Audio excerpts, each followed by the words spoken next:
It's Monday night, and you know what that means. Jersey First TV probably brings to you the latest edition of Real Talk, and I am indeed New Jersey's premier and now 7-time award-winning journalist, top 100 Latino via the Latino Spirit online magazine for 2020, 2021, and now certainly in 2022. And of course, the Garden State's most beloved and factually accurate conservative anywhere online. Yes, it's me, ladies and gentlemen, Fernando Uribe.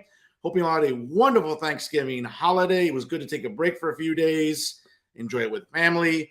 Got to watch some football. Again, football as in the World Cup, folks, which is the global game.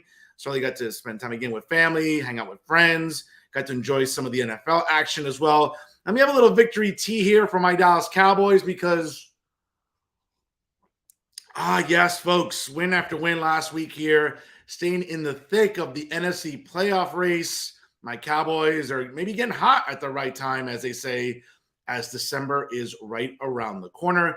And certainly, ladies and gentlemen, I want to thank you all for tuning in from wherever and however you may be doing so here on Facebook Live via StreamYard and also on the Jersey First TV YouTube page. And always remember, ladies and gentlemen, that you can always check out all the exceptional programming brought to you by Jersey First TV, of course, by checking out all of our great social media links. Of course, make sure you like my page on Facebook as well.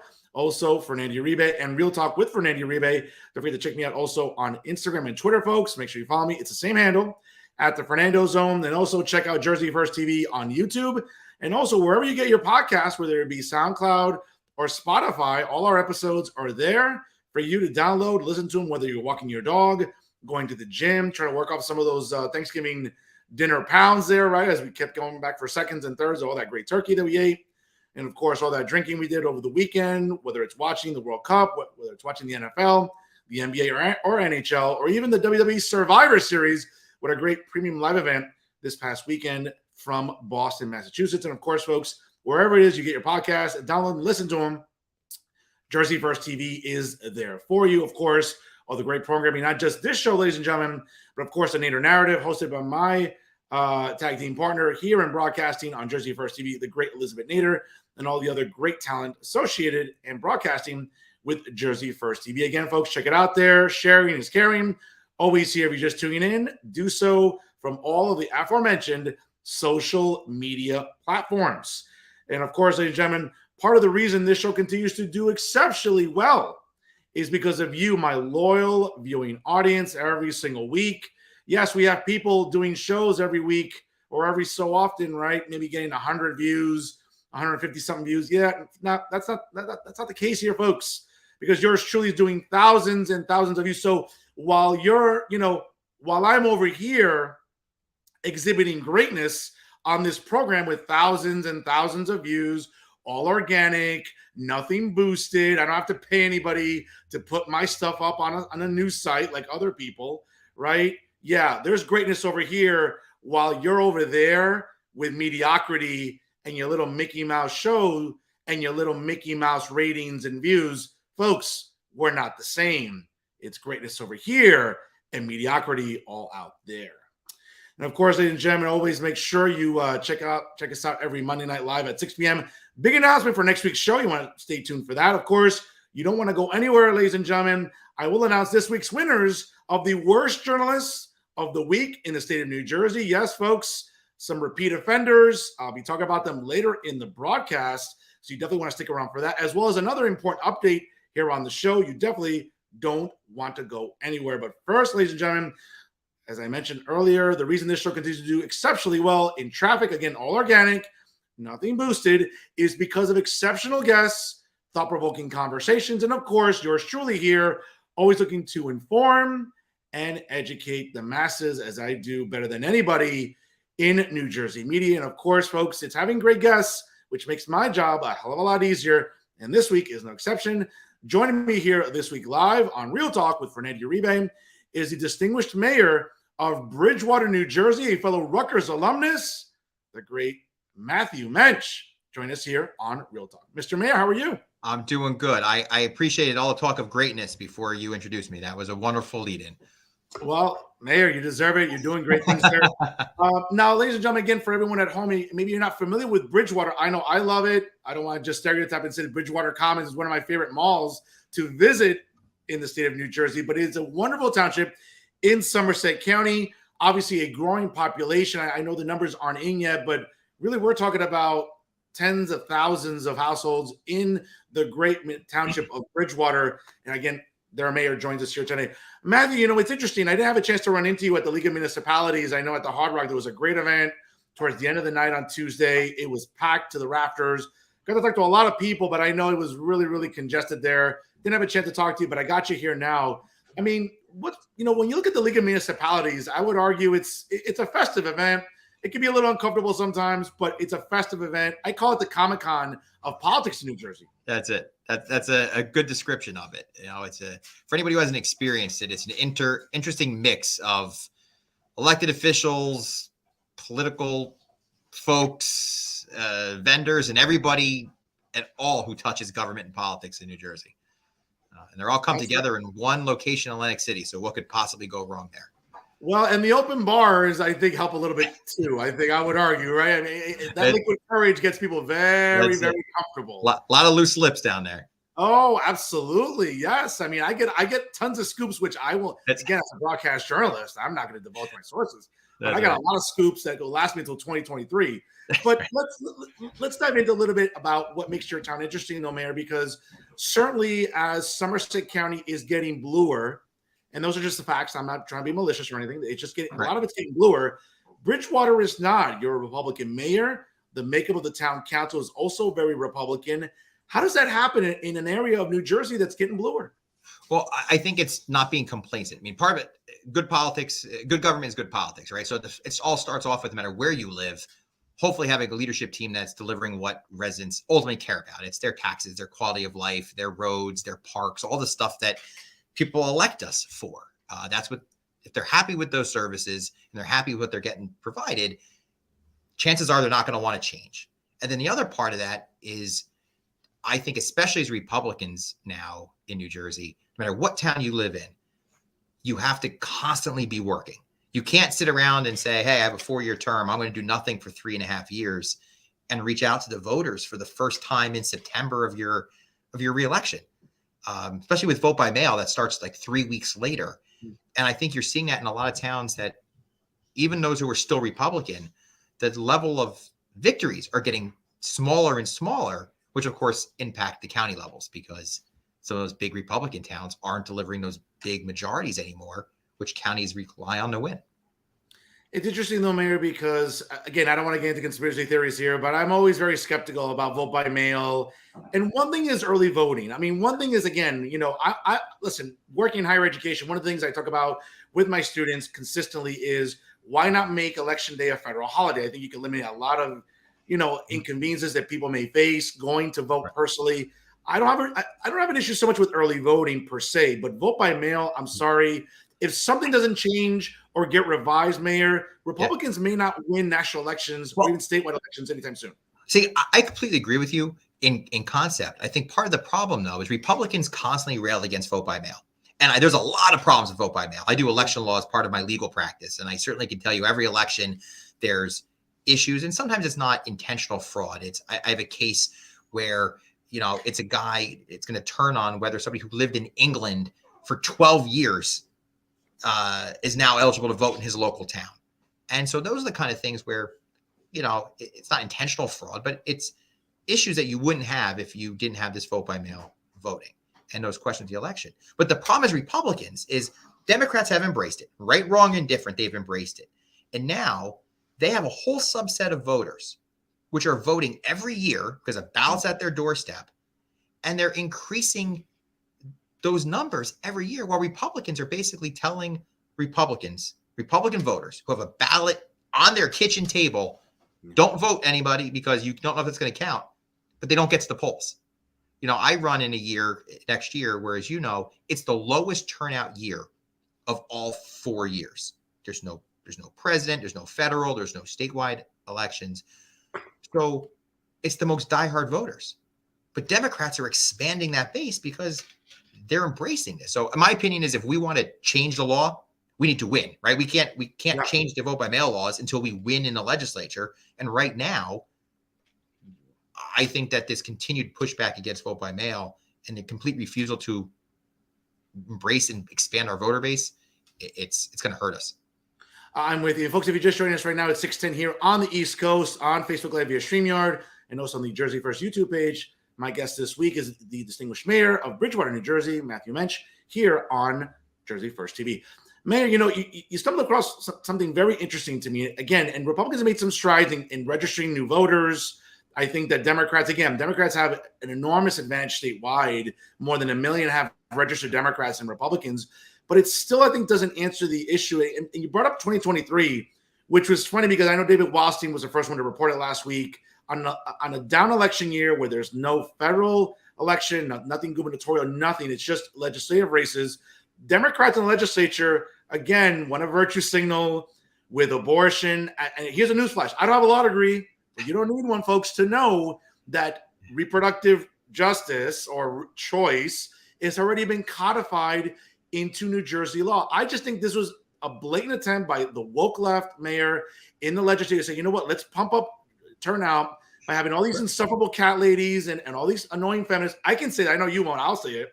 Want a virtue signal and weaponize this and fundraise. I'm sorry. I'm so glad it got defeated. It's overkill at this point, Mayor. I completely agree. And that's one of the things that the Democrats in Trenton knew that's a good issue. They knew it impacted this year, right? Republicans, to our detriment, we underestimated the impact of, I think, the hangover of Trump and the abortion issue on this year's ballot. And some of those folks who are scared that maybe some of the low turnout suburban towns might become in play for Republicans this year were doing anything they could to try to get that issue back on the ballot, even though it has no issue on most of these elections. As you said, it's codified already. That's not changing anytime soon in New Jersey. And at a local level on some of these other issues, it just doesn't come up. But it's a good issue to try to fundraise off of and to scare people into voting on. Yeah, I'm with you. I remember having the president of the National Organization for Women, the New Jersey chapter, over like the later part of the summer, and I was just like, "What are we bitching and moaning about here? About like you can't like perform abortions in states you don't live in?" Like that was what drove me crazy, Mayor. About a lot of these virtue signalers were like, "Listen, I'm a pro-choice guy. I'm not going to sit here and debate, with people about, how I feel about it." But again, you're worried about something that doesn't affect you here in New Jersey. Whatever happens in Tennessee and Kentucky, ladies, newsflash. You know what? You think in Kentucky, Mayor, they're worried about the fact that we spend like drunken people on Black Friday online, or that we coddle illegals? Of course not. So as far as I'm concerned, I don't care what they do in Tennessee and Kentucky. Don't worry about what we do in New Jersey. Yeah, I think that's right. I think if as Republicans here in New Jersey, if we focus on our issues, and, in the 3 years I've been mayor, I've had people come up to me at different town meetings and try to get me to engage on a whole bunch of different topics. And I remind them, I got elected to be the mayor of Bridgewater, and that's the topics I'm going to focus on. And we're going to try to deliver that. I think if Republicans do that and we focus on our issues, whatever that may be, at local level, it's the taxes and the roads and the parks and public safety. If you're running for assembly, it's going to be the condition at the state. But we focus on those issues and don't let ourselves get dragged into these sideshow matters, which is what I think the organized Democratic organization is trying to do. They're trying to get us off topic because they can't win on economic issues. They can't win on public safety. There's a war on our cops going on. And, they don't want to talk about that because they know that no matter what community you live in, you want to be safe. You want your cops to be able to come out there and protect you. And they don't want to talk about those issues. Mayor, that's right. All these virtue signalers want to talk about abortion, but instead we have the highest property taxes in the country at an average of about $9,200. Okay. Mm-hmm. We have, let's be honest, we have irresponsible spending. Okay. We have a gas tax that should not be there. We also, by the way, are making it even increasingly more difficult for law-abiding gun owners to be able to protect themselves. It's funny, the governor, the emperor, and, Craig Coughlin and Nick Scutari have around-the-clock security. So it doesn't really affect them the way it affects people in New Jersey, where responsible gun owners just want to be able to own a firearm. And now it's becoming increasingly more difficult. For people in Trenton that talk about law and order and safety, they're making it more difficult for people to have safety. Oh, absolutely. And I think this is an issue that when you look at gun ownership throughout the country, even states that are Democrat-leaning states, except for California, New York, New Jersey, and a very small subset of states, all enjoy a right to bear arms and to protect themselves and their family. And New Jersey, now that's their primary focus now, is to go back and restrict. Now that we just won those rights at the Supreme Court level, that's going to be your big, your big push to restrict those rights. At the same time, that those same groups of people aren't supporting our police officers. So we're trying to go after our police officers, keep people from the profession, limit the tools that police officers have to protect us. Oh, and by the way, at the same time, we're going to tell you that you can't carry your own gun or make it so restrictive that you're basically stripping that right away again. It's ridiculous. No, it really, really is. We'll get back to legislative stuff and statewide stuff in a moment, but let's focus on Bridgewater. I know you're up for re-election next year. Yep. Here's your platform, Mayor. How has the township of Bridgewater improved under your watch and also under the watch of the town council, again, which is Republican majority? Yeah. So I could talk about this all day, but we came in number one on a platform of protecting our quality of life with development. We had a lot of overdevelopment. We can talk about COA, probably a whole segment just on COA, but and what that's doing in our suburban communities. But we had big projects that were going to push changing the scope of our town and really the character of our town. And that was number one issue in my campaign. I won in a Republican primary. I won against the Republican mayor, former Republican mayor, in the Republican primary off the line because over this issue, the public did not want the overdevelopment that they were seeing in town. And that case went to litigation, and we ultimately resolved it in a way in town that stopped massive amounts of multifamily housing coming in, but still recognizing that we need economic development. So we were still able to take a piece of property that needed to be developed for our tax base, for our jobs, for the economic stability of our town, without doing it in a way that's going to fundamentally change our school district, change the character of our community. And, so that's a big one for us locally. And we continue to put forth policies where, we just changed our policies on warehouses to make sure we have an opportunity to hit the brakes on warehouse applications until we get a handle on it. A lot of towns are struggling with that. So that's a big issue. The other one, of course, we have taxes. We've kept tax rates stable for the past 3 years. We continue to manage money. Infrastructure is a big one too. We wound up committing for years, people didn't support road work. It was a way of, hey, you're spending a little too much on the budget. Well, we just will cut spending money on roads. But then our infrastructure deteriorated so bad that we came up with a plan that actually we had a company come in to analyze every road we have and rate it in terms of how bad and how good it is, so we could come up with a plan to really tackle the worst roads first, which took away a lot of that road got done because they like that person, and that road got done because and everyone can look it up. We have a website that has all of our roads listed, all the road work, the conditions of every road, and we have a 5-year plan to do it. So those are the 3 big things that really came out over the past couple of years.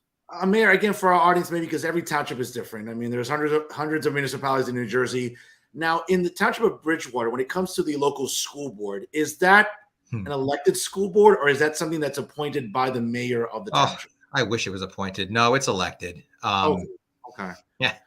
Well, the reason I'm asking is because obviously I think you know where I'm going with this. I mean, this past a couple of weeks ago on election day, school board elections throughout the state of New Jersey and even throughout the country were really front and center. Aside from the midterms and House and Senate races collectively, it seemed like school board races more than ever in New Jersey mattered. Oh. And I had Josh Akins on, the president of Arise New Jersey, a great nonprofit that really is about empowering parents to go to school boards, to be active in this, not activists, to be active in their children's learning. I know it's a big topic that's come under a lot of scrutiny, though, Mayor. I want to get your thoughts because I know you're conservative like myself. We're two rational, commonsensical conservatives, but it seems like the sex ed curriculum that's coming out of the DOE, the Department of Education in Trenton, has gotten a lot of just scrutiny. What are your thoughts about, again, how the township of Bridgewater handles it? Are you constantly? I might have lost you there. Are you hearing me? I got you. Yeah, I got you. I'm not sure if you heard my question or not, but okay. What's your relationship with the Board of Education and certainly the township superintendent when it comes to all the curriculum hoopla? Let's separate fact from fiction. Yeah. So, the problem that we have, like a lot of towns, I'm sure, is that it are separately elected. So in Bridgewater, our school board has at least, I'll call it a majority of folks who don't share our political views. They're way far to the left. Just as an example of that, I offered earlier this year the township would pay to put a police officer in every school in Bridgewater. to make sure at our cost, not to be borne by the school board. The school board rejected it. They decided they didn't want police officers in every school, and instead they wanted less people, their own security staff, not one in every school, not even enough to cover every school, but their own security guards, just because they didn't want cops in schools. And to me, that's beyond. It makes no sense for the protection of our kids or anything else. But in Bridgewater, the school district, we didn't have a lot of the uprising that some of the towns did about the sex ed standards. And the school district, put them in place, give parents an opt-out option, and that's it. But I'll tell you, this year we had 7 people running for school board. One of them, a unabashedly Republican candidate, ran out of column 6 out of 7 candidates. And not to get into all the election politics, but as you know, it's very hard. It can be very hard to win if you're all the way buried in number 6 out of 7 candidates. She had not a ton of money, but she ran opposing the sex ed standards and in favor of parents, and she won. Good for her. And she won over the other candidates who were just kind of being vanilla, not a whole lot of substance to them. And I think that's what you're going to see. And I think you're going to see that more and more in municipalities that understand that nothing impacts their students and their families and their kids more than school board elections. And I think Republicans are finally waking up to that fact. I mean, I'm a policy nerd, so help break this down for me. The school board opposed, I know other townships, like let's say Middletown and other municipalities and other townships were all in favor of that. Just guide me through the waters here. Was it a cost issue? Would it have been more affordable to have Bridgewater cops in the school? Or were they talking about, they want to hire their own private security? Does that seem more costly? Yeah, so it would have been more costly for them because we were offered to pay for it. This was a government turf war at its finest. This was a matter of you have a school board who said, we want our own control, and therefore we don't want to have to answer to Bridgewater Police Department. We want to have our school security, instead of being governed by the chief of police, we want it to be governed by the school chief security officer, hired by the superintendent. And by the way, all the security officers in schools, while they can carry guns, they don't have to have the same training as police officers. They don't have to have the same level of background checks. There's a whole lot of differences between the quality of a police officer versus the quality of a private school security that reports to the school chief security officer, who may be a former retired police officer, but is not an active duty person and not represented, not in charge of, not supervised by the chief. But, all politics is local, and this particular superintendent and this particular board decided that it was more important to not have the township come in and provide the security, even if that's better, to prove a point. Mayor, give me the superintendent's number. I'd love to have the superintendent on. I'm sure. I'm not sure. Is it a he or a she? It's a he. Bob Peters. I'd love to have him on just to try to dissect exactly where his decision makes fiscal sense. But again, I think you laid it out perfectly there, for sure. Folks, it's 6:20 here on the East Coast here on Jersey First TV. My guest this week on Real Talk is the distinguished mayor of Bridgewater, New Jersey, the great Matthew Moench here, and fellow Rutgers alumnus as well here on the show. Mr. Mayor, let's get back to some statewide stuff here. And I know you're going to be a gentleman about it. I don't have to be. I can say whatever I want because it's my show. But I'll use a sports analogy I think that you'll appreciate. Mm-hmm. And while, nationally, I'm ecstatic that Republicans won the House, not by the majority. I think it would have been nicer to have a bigger majority, but hey, a win's a win. I'll take it. What I'm concerned about is it seems like maybe there's some complacency in the NJGOP. Well, we flipped a House seat. Well, newsflash, folks, the way the redistricting map worked is it was meant to do exactly that, to sacrifice one Democratic seat. That's what happened. Tommy Malinowski was sacrificed. It's as simple as that. It would seem that now going into 2023, that the redistricting map favors Republicans somewhat. I'll use this sports analogy. When coaches are on the hot seat, I think Bob Hugin's on the hot seat here.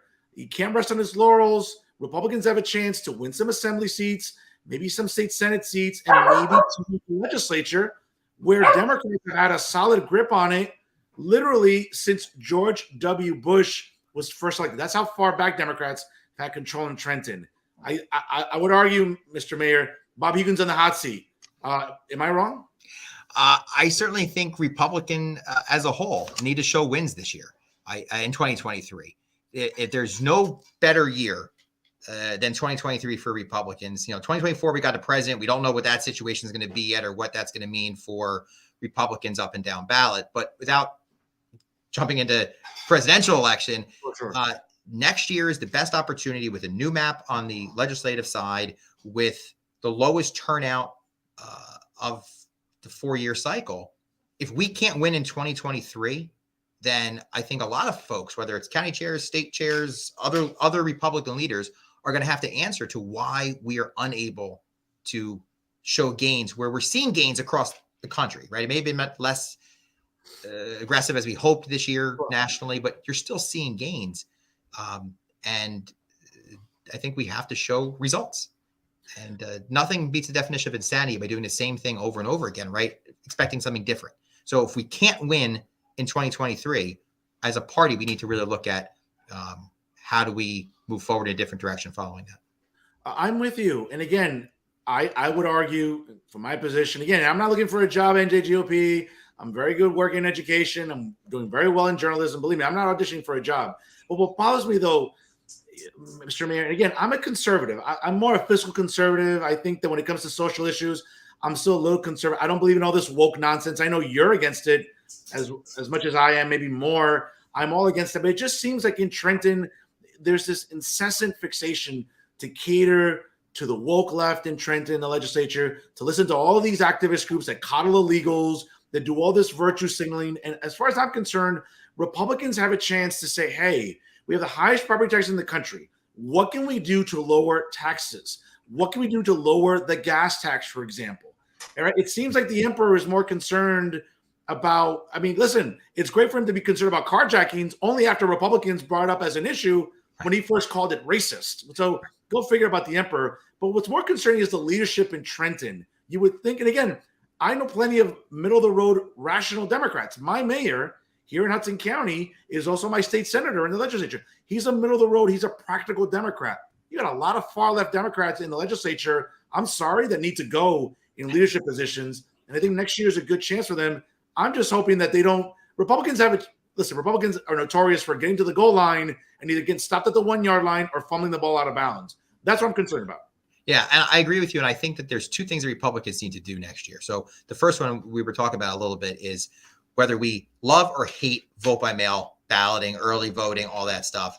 I think that Republicans need to recognize that that's here. Democrats are taking advantage of it. And Republicans, as we all know, get killed on vote by mail returns. And we don't have to win vote by mail, but we can't get slaughtered the way we have. And part of that's recognizing that there are live ballots in people's houses. And at a minimum, we need to make sure we are getting to those people and getting them to vote, because if not, they're not voting. So the idea that we're just going to turn all these voters away from vote by mail and into the polls, it just isn't showing to be the case. Not the rate that Democrats are continuing to turn out vote by mail ballots. So I think that's, from an election standpoint, I think that's something that we have to deal with. We take control. We can change the system. We can address the laws on vote by mail balloting or how we do it, but we can't do it if we don't win.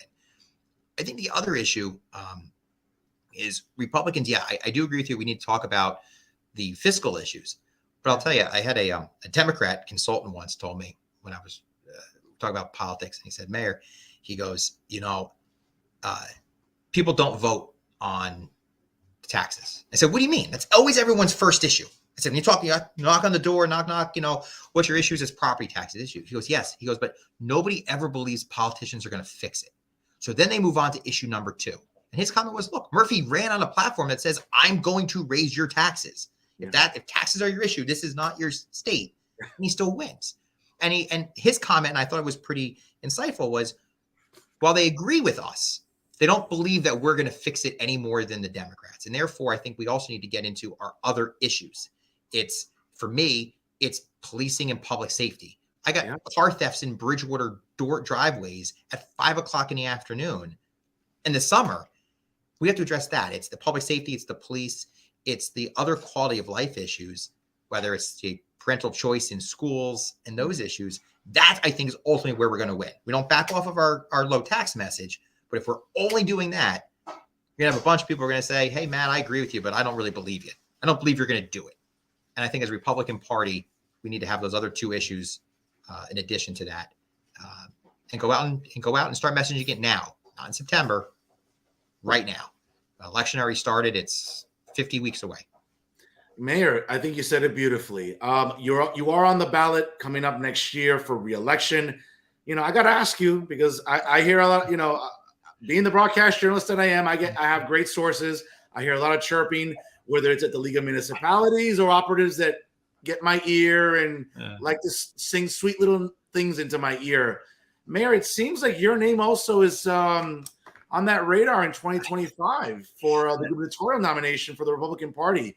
I know you're going to take the high road here and say you got one election at a time, but I keep hearing your name. Again, no disrespect to Jack Chiarelli. I like Jack. I was the only guy in journalism, really in New Jersey, that said that race was going to be closer than it was, and it was. I mean, he only lost by 3 points. He's obviously going to be on the ballot again. He's already going around electioneering, which is smart. I hear your name up for 2025, Mr. Mayor. Is something you want to tell me tonight on the show? Listen, as you said, I'm up for re-election for mayor next year. I enjoy being the mayor of my hometown, and I look forward to continuing out doing so over the next year and running for re-election. It's flattering. Listen, people have asked me, and it's flattering to be even considered on a list of people that, Republican Party does have qualified people out there who I think have something to offer. And it's flattering to be included on those lists. And but I intend on running for re-election for mayor. That's my election I have coming up, and that's what I'm going to win at. Mayor, obviously with 2025, it'll be here before you know it, obviously. The state's becoming progressively bluer in a lot of different pockets. I think it's fair to say that Woodrow Wilson is in his grave today, very comfortably knowing he'll be the only New Jerseyan to ever get elected to the White House. I think Cory Booker has no shot in hell. And I think, unfortunately, the wrong people are advising Governor Murphy. His hair grew out. He's wearing collars. He's wearing ties. He's wearing shoes now. It just seems like the wrong people are advising the emperor that he's got a shot to run as a potential presidential nominee. Did we not learn anything from Chris Christie? It seems like the wrong people are advising the emperor.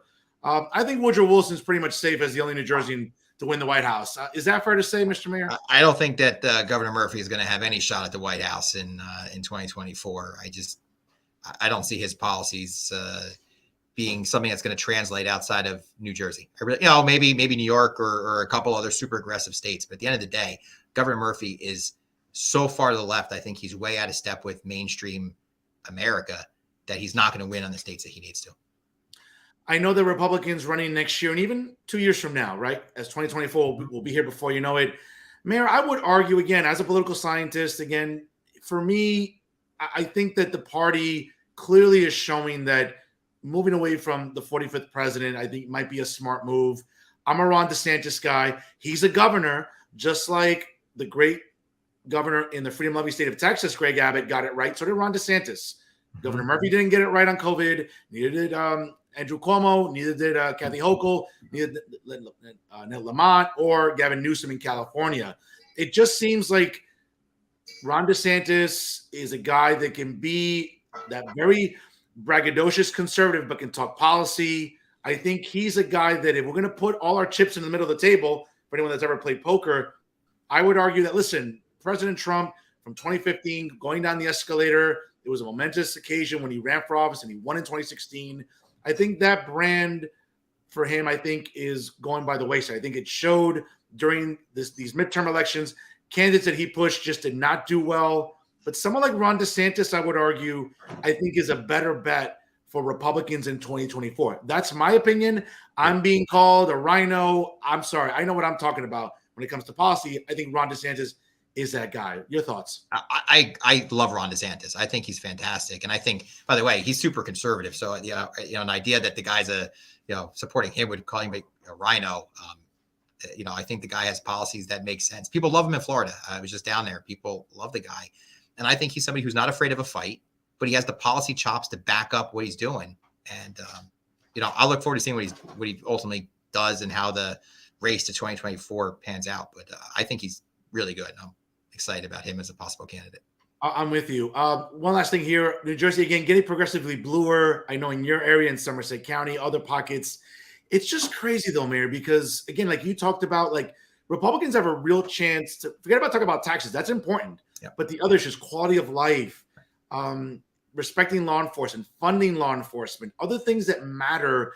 It just seems that Republicans can win on these issues. Yeah, they can win down the shore. They can win down in South Jersey. But it seems like in really urban areas where I live up here in Hudson County, in LD 33, nearby in Bergen, Essex, Passaic, Middlesex, whatever, it just seems like Republicans are either afraid to talk about these issues or just can't find the right candidates to run, especially next year for legislative races. I'm really concerned here. Yeah, I think that's exactly right. I think a lot of Republicans are afraid to talk about some of these issues because they think that the way to win is to be as unoffensive as possible and to try to be, Democrat light. And at the end of the day, you're almost always going to choose the real thing. If I have a real Democrat versus a Republican light Democrat, they're going to go with the real Democrat. And I think doesn't mean you have to be as far right as possible. Doesn't mean you have to get the most conservative, candidate out there who's going to be as controversial as possible. I'm not saying that, but I think that Republican candidates should stand firm on key issues. We should stand up for our police officers and say we are not backing down, that, public safety is not a Republican issue or a Democrat issue or a black issue or a white issue or anything else. Public safety is the core to allow us to go to school, to educate our kids, to get a job. And if we don't have that, we have nothing else. And those are the issues I think we just need to focus on, not back down on. And I think then the message wins as long as we do the work on the campaign side to go out there and win elections. Well said, Mayor. One last thing. What's more frustrating, being a Republican in New Jersey or being a Jets fan? Oh, after yesterday, I'll say being a Republican in New Jersey because my Jets had a good win and I was there to see it. But, other than that, it's tough. You get better luck being a Cowboys fan than I do as a Jets fan. That's for sure. Well, I haven't seen a Super Bowl or anything in 20-some years. I know that my dad saw a Super Bowl when he first immigrated here, so at least he has that leg up. But one game isn't a sample size, but it seems like Zach Wilson did not do himself any favors by just sort of being immature and not prepared. Again, I don't want to make a lot out of Mike White. He looked amazing yesterday. It seems like the Jets have a good foundation. I'm not always in love with Robert Saleh and his play calling, but it seems like there's a good foundation there, though, Mayor, with a defense, with a cap room coming up. They've been drafting well. Are the Jets kind of in a position to sort of take over the town and kind of be that team ahead of the Giants? I think they could. I think their biggest problem is if they're going to have Zach Wilson, if he's going to be their guy, he's got to step up and be their guy. And he can't be petulant after a loss. He's got to be the leader that team needs him to be because that's what they're going to rally around. And if he's going to have those reactions after a bad game and not take ownership of it or act in that way, then you're going to have quarterback controversy. And Mike White played great. And the fans are just not going to respond to a guy who doesn't seem to, take responsibility and be the leader that he needs to be. If they do that, I think the Jets could certainly succeed in the next coming years. Listen, 10 years ago, they were the talk of the town, right? Back-to-back AFC championship games. They were the talk of the town. The town was literally green, but we'll find out. A lot of football to be played here, obviously, with 7 weeks to go. The Giants are still in the hunt. The Jets are in the hunt. It's going to be a very fun remaining December in the NFL, though, Mayor. So definitely, before I let you go again, I want to thank you for your time, Mayor. You're a gentleman. I appreciate you being a fan of this show. I think we've had a great conversation. I wish you the best of luck. I certainly want to have you back on in the next year going into your reelection. And certainly, I think I've enjoyed talking to you. I'll give you the last word here tonight. Listen, I really appreciate it. This was great. I'm happy to come back anytime. And I think that, to me, I've said it over and over again. I think the takeaways here, Republicans can win, but we got to work. And we got to start now. It's not in September. It's December. It's January. It's February. And let's go out and win. Mayor, again, I appreciate being a fan of Jersey First TV and this show. Tell everyone you know how much you love Real Talk. And again, I'm always fair. And I'm always willing to have conversations about policy and everything else. You're a good guy to talk to as well. God bless you. Merry Christmas to you, Mr. Mayor, and Happy New Year. We'll talk to you in 2023 here. Merry Christmas. Have a good one. Take care. Take care. Folks, great show here with the mayor of Bridgewater, New Jersey, the great Matthew Moench here on the show. Great guy. Obviously, wish him the best of luck in his reelection coming up next year. We'll definitely have him back on to talk only not just what's going on in Bridgewater, but certainly the rest of his ticket as they will be running for reelection next November. It'll be here before you know it. As he mentioned, it's 50 weeks away. You might say, oh, that's a long time, Fernando. In politics, that stuff flies by real quick. So again, I want to thank the distinguished mayor of Bridgewater, New Jersey. Once again, Matthew Moench for joining us here this week on Real Talk. via Jersey First TV. Folks, don't go anywhere. Some updates for all of you. And I'm happy to announce next Monday night, live at 6 p.m., we will have NJ 101.5 FM host Bill Speedia on the show. I just got the confirmation email today. We're looking forward to talking with Bill. Obviously, we're two staunch conservatives, two patriots that care about our parents, that care about our schools, care about our democracy, despite many on the left in New Jersey who say otherwise. So, special programming note, I'm looking forward to having Bill Speedia on the show next week. So you definitely want to mark that on your calendars. Folks, some updates here as well. I did mention it last week, obviously, and I also want to give you an update as I spoke about a recent incident at the League of Municipalities. Some good news. I did file the necessary paperwork, as it's called, an Oprah request with Stockton University. I'm looking to have some footage emailed to me in some format, whether it's, .mov or Windows Media, whatever the case may be, folks.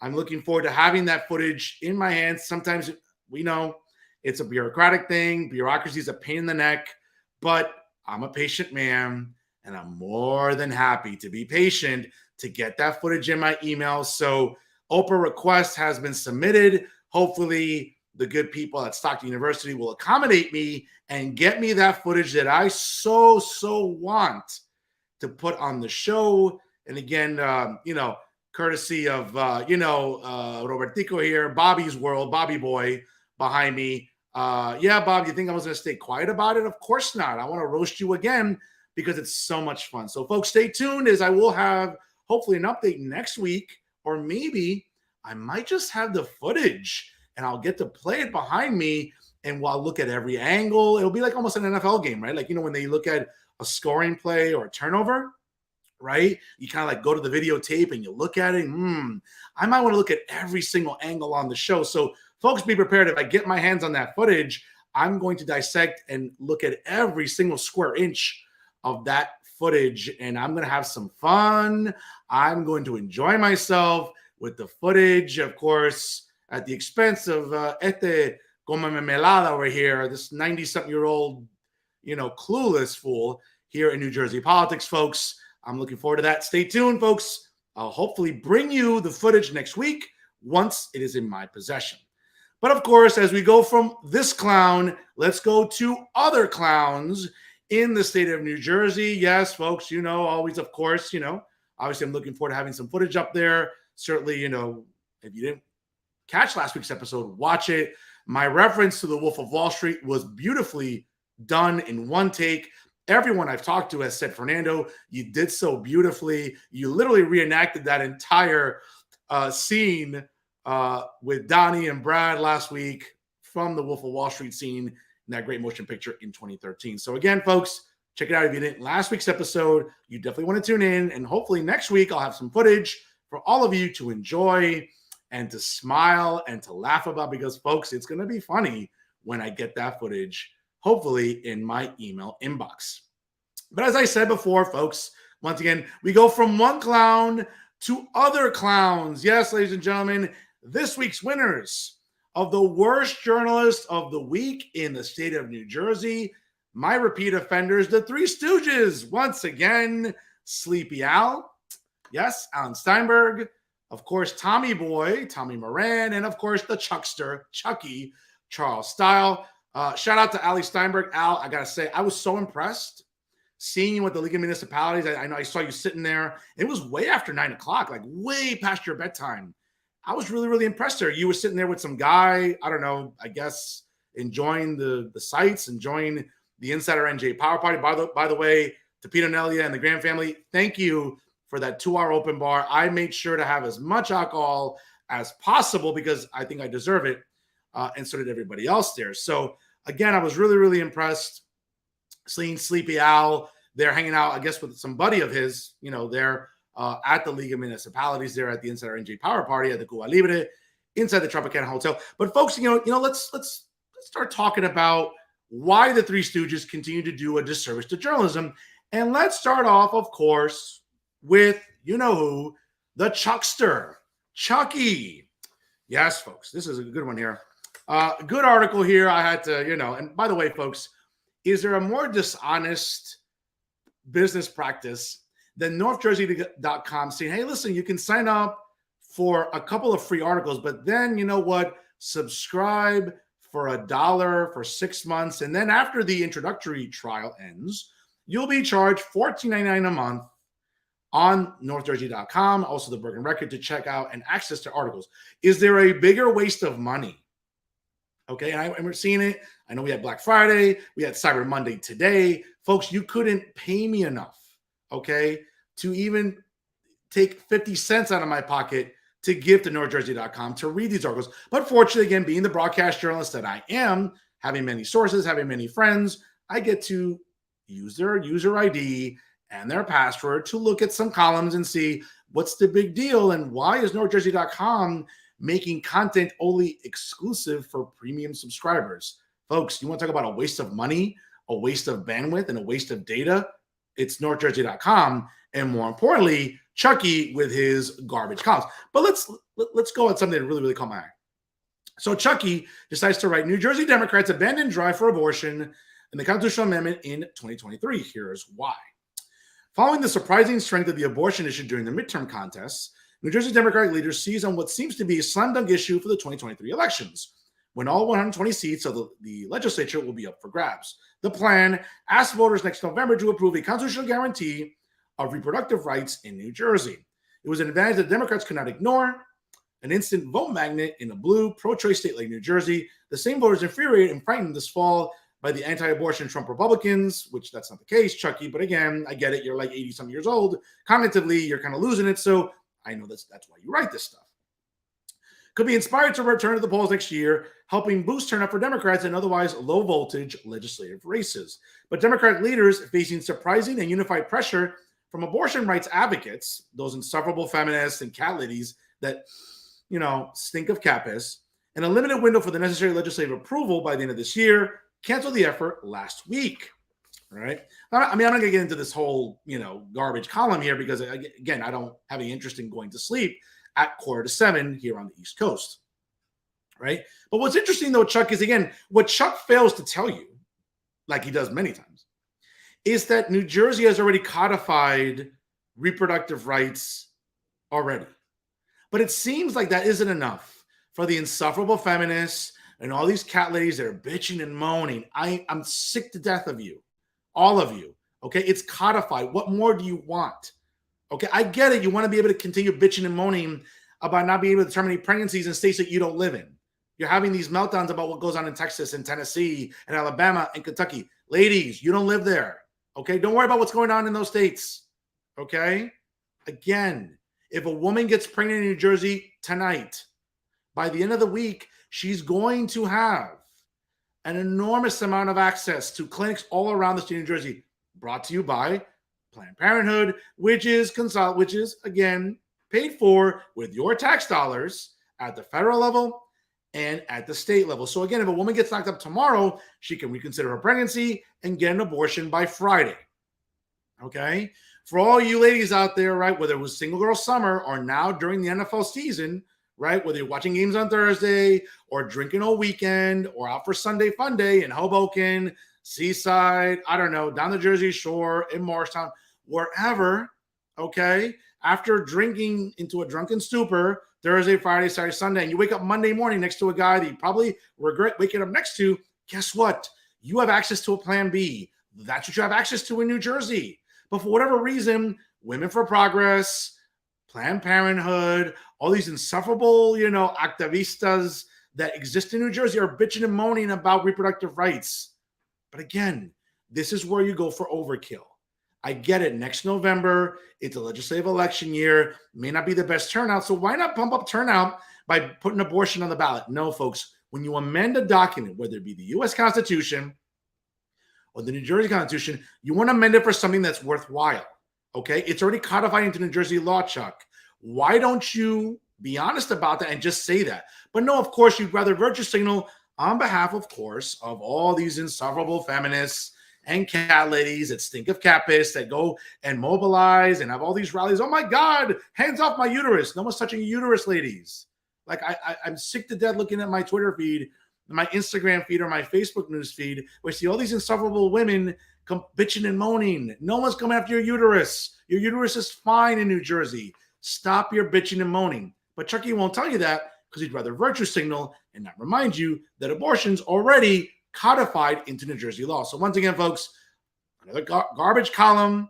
Again, if you need, paper to put in your bird cage, or if you need to, let's say you're moving, it's the end of the month coming up already, you need to wrap expensive china or expensive silverware, take this from Charles Style and use it to wrap up china and silverware. That's all it's good for. It's not good for journalism, as we all know, when it comes to Chucky, aka Charles Style.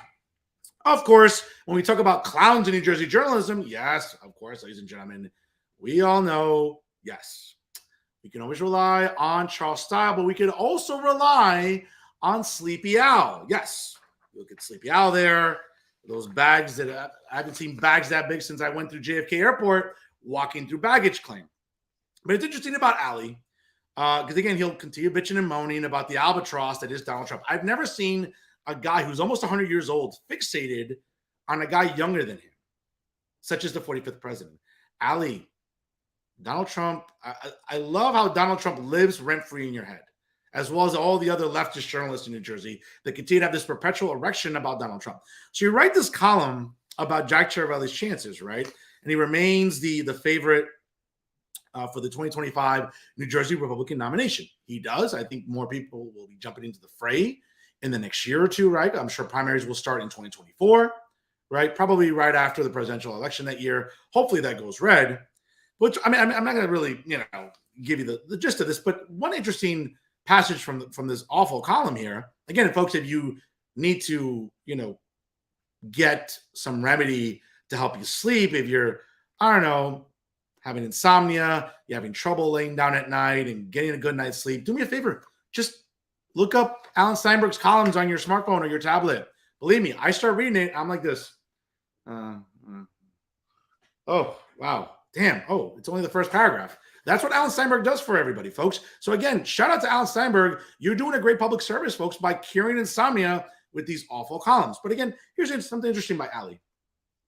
The major obstacle to Ciaravelli's success against his 2025 Democratic opponent will be his inability to attract support in the minority communities and among young voters. This is not a consequence of personal flaws on Ciaravelli's part or deficiencies in his record. Rather, this is a direct result from the well-deserved dismal reputation of the Republican Party nationally, which, again, according to you, and in New Jersey due to the authoritarian, racist, and insurrectionist record of former President Donald Trump and his thuggish allies in the MAGA movement. Alan, I get it. You're 100 years old. You took U.S. history a long, long time ago, right? But here's a news flash. The only president to suspend habeas corpus, unfortunately, was the father of the Republican Party, and that was Abraham Lincoln. Again, as a history buff, a history professor, a history major, I know these things. I know it's, you took U.S. history back in high school 80 years ago. So it's not fresh in your mind, like a lot of things aren't fresh in your mind. But there was nothing authoritarian about 2017 to 2021, right? Which was interesting, right? Or racist. I mean, it's funny how you just throw these words out. Again, folks, you ever want to win an argument or you're winning an argument with a leftist? The minute they call you a racist or anything else, that's how you know you're winning, right? Now, he goes on to say, Donald Trump has been a continuing conundrum for Jack Ciaravelli. This midterm election cemented Trump's status as a person who will continue to control large segments of Republican organizations, yet unable to win a general election himself. Well, he already did that in 2016. He's announced his run for the presidency. We'll see. My money's on Ron DeSantis. And of course, I'm sure Alan Steinberg will start bitching and moaning about Ron DeSantis, a governor who A, got COVID right, Ali, B, runs the state a hell of a lot better efficiently, C, is working with a surplus and doesn't spend like the emperor here in New Jersey, which you never call out, right?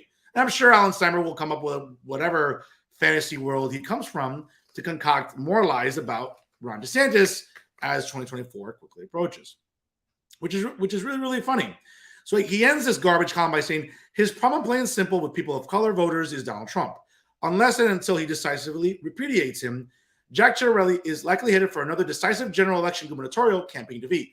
I'm sorry, did losing by 3 points sound like a decisive defeat, Alan? Again, it seems like you just not only struggle with science, right? Because you're one of these climate hysterics. You probably also struggle with biology too, but you also struggle with U.S. history. And now it seems like you struggle with math. I didn't know that 3 points is a decisive margin. I get it for you because you're used to losing all the time, right? All the teams you root for, whether it's your garbage Brooklyn Nets, your garbage New York Mets, or even your garbage Philadelphia Eagles, or the She-Eagles, as I like to call them, right? I didn't know 3 points was a decisive margin. We'll see what Jack does, folks. I'm always willing to give him benefit of the doubt. Obviously, Alan is not willing to do that. And of course, what a surprise when it comes to garbage columns. You can always rely on that from Sleepy Al. And of course, folks, if you're moving a couple of days, again, it's the end of the month, you have expensive silverware to pack or a frame that means a lot to you, print up Alan's columns and use that to wrap them because that's all Alan Steinberg's columns are good for. And last but not least, ladies and gentlemen, yes, when we talk about rounding out the Three Stooges, of course, we can always rely on Tommy Boy. Yes, Tommy Moran from the Star Ledger and NJ.com for another one of his garbage columns. This is really interesting here. So the latest column here, as he published it over Thanksgiving, more pointless whining from the criminal in chief, right? So he goes on to say, let's face it, it's beyond awkward for the Biden Justice Department to investigate Donald Trump while he is running for president, especially when his most likely opponent at the stage will be Joe Biden himself. Attorney General Merrick Garland understands that, which is why he announced Friday that he will surrender direct control of the investigation, conveniently, and hand it to special counsel Jack Smith. More on Jackie later. The final decision on whether to indict Trump will still fall to Garland himself, but Smith will steer the investigation on his own now, making all decisions regarding subpoenas, searches, questioning witnesses, and the like. It'd be funny if Merrick Garland was more concerned with maybe Jeffrey Epstein's wife or Jeffrey Epstein's residence, maybe having the FBI go to those residences and find out what names are in that little black book, right? Instead of going to other residences for the do-nothing, good-for-nothing FBI. Who knows? So Tommy goes on to say, so what exactly are Trump and lead Republicans bleeding about when they protest this move? Why are they pretending this will give Biden's team greater control of the investigation? The exact opposite of the truth. It's so unfair, according to President Trump. It's so political. I think it's very troubling, according to former Vice President Mike Pence. Impeach Merrick Garland, according to Representative Marjorie Taylor Greene. Of course, Tommy's going to talk about this in the terms of calling this bloviation. This bloviation is predictable and dangerous. MAGA Republicans are trying to gin up distrust of the Department of Justice, and why not? They can't be trusted. We all know we can't trust the FBI because guess what? When the Hunter Biden story came out, what did the FBI do? They went to Facebook to make sure they shut the story down. When we all know, anyone with half a brain, which I know Tommy doesn't have, knew the Hunter Biden story and the laptop story was true. But Tommy will never write about that because, again, that requires integrity, right? That 4-syllable word that Tommy doesn't know anything about. Just like Chucky, Charles Style, and Sleepy Al, Alan Steinberg don't know what that word means either, right? You know that millions of mush-brained MAGA supporters will believe them when they say the Department of Justice is corrupt, which it is. The DOJ is corrupt. We've seen it. And the FBI is off the leash. Yes, the FBI is about as useless an agency as we'll ever find, folks, again, and as corrupt as the DOJ itself. According to Tom Moran, it's a political stunt, and if it leaves behind a pile of stinking cynicism that undermines the rule of law, which it won't, Tom, then so be it. Someone else can clean up the mess. Well, this is the thing, though. Tommy, again, Tom Moran, again, very much like his columns, again, all they're good for is wrapping silverware or expensive frames if you're moving with the end of the month. What Tommy Boy won't tell you, right, that when it comes to Jack Smith, right, it's kind of interesting, Tommy trying to draw a Superman 2 correlation between the likeness of Jack Smith with General Zod, for all of you who watch Superman 2, again, the great motion picture starring Christopher Reeve, the late, great Christopher Reeve, one of the better Supermans, I would argue, is what he forgets to tell you is that Jack Smith, right, the special counsel, well, his wife worked on a Michelle Obama documentary, and the couple donated to Joe Biden during his presidential run. But Tom Moran's supposed to make us believe that Jack Smith is going to be impartial and Jack Smith is going to be unbiased and neutral in this investigation. Again, folks, the reason that people like myself, people with integrity and character, don't trust the FBI or don't trust the Department of Justice under the supervision of Merrick Garland is because it is corrupt. It's because we've seen it. The Hunter Biden story was real. What did the FBI do? They buried it and went to Facebook, and Mark Zuckerberg even said this out loud. They buried the story because they didn't want it to harm Joe Biden. When we all know it could have had, isn't it funny how Democrats talk about, or those on the far left, about election interference? If that wasn't blatant election interference, I don't know what is. But don't expect Tommy Boy to talk about that Because Tommy Boy would rather virtue signal, again, just like Donald Trump lives rent-free in Alan Steinberg's head and in Charles Stiles' head, he also lives rent-free in Tommy Moran's head. It's kind of sad, folks. He's a guy in his early 80s writing for the Star Ledger and NJ.com, right, with failing circulation, just like NorthJersey.com, just like the Bergen Record and everything else, because they're being dishonest. Tom, you're being dishonest. Why not come on and just openly say what Jack Smith is? He's just going to be another wing of the corrupt DOJ and the corrupt FBI. When we all know this special counsel is about as rotten as the New York Mets are every October. But again, folks, that requires Tommy to have integrity. That requires Tommy to have a little bit of what's called character. And we all know when it comes to Tom Moran, as David Wallstein said it beautifully a few weeks ago on the show, he doesn't have any of that. Which is why, again, the Star Ledger, just like NorthJersey.com, continues to struggle with circulation and is basically begging people to pay for their premium subscription service. I wouldn't give $1. Okay, I'd rather give $1 to a crackhead walking down Broad Street in downtown Newark or by the Port Authority in Manhattan than give $1 to the Star Ledger or NorthJersey.com. I might actually have a more productive conversation with a crackhead for $1 than reading some of the garbage that's being published by Tom Moran and by Charles Stiles, and of course also by Alan Steinberg. Folks, again, they never disappoint. We always know you can rely on the Three Stooges for being the worst journalists of the week here in the state of New Jersey. Once again, congratulations to Alan Steinberg, to Tom Moran, and Charles Stiles. It never fails with them, folks, putting out garbage journalism since they are garbage journalists.